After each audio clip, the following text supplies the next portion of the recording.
আসসালামু আলাইকুম শিক্ষার্থী বন্ধুরা, আশা করি তোমরা সকলে ভালো আছো। আলহামদুলিল্লাহ আমিও ভালো আছি। অনার্স দ্বিতীয় বর্ষের রেজাল্ট প্রকাশিত হয়েছে 2023। এই হলো জাতীয় বিশ্ববিদ্যালয়ের ওয়েবসাইটের অবস্থা। আমি অনেকক্ষণ যাবত ট্রাই করছি, তারপর আমি ঢুকতে পারছি না। তোমাদেরকে আমি একদম লাইভ দেখাচ্ছি। এই যে রেজাল্ট অ্যাচিভ, এখানে ক্লিক করলে এখানে পেন্ডিং হয়ে আছে দীর্ঘ সময় যাবত। এই একই প্রবলেম জাতীয় বিশ্ববিদ্যালয়ের দীর্ঘদিন যাবত।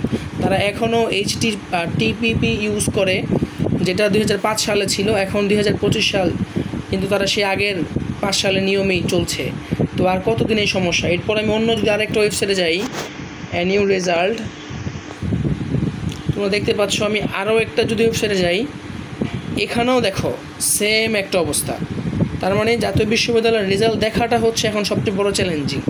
এগুলো আমার মনে হয় না আর কোনো দিনও ঠিক হবে, কারণ যতই মানুষের চেঞ্জ হোক না কেন, এই পরিবর্তনগুলো আগেও কখনো হয়নি আর এখনও হবে না। কিন্তু তারা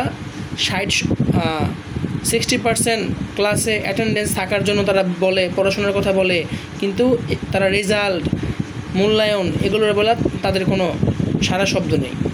এই হচ্ছে জাতীয় বিশ্ববিদ্যালয়ের রেজাল্টের অবস্থা।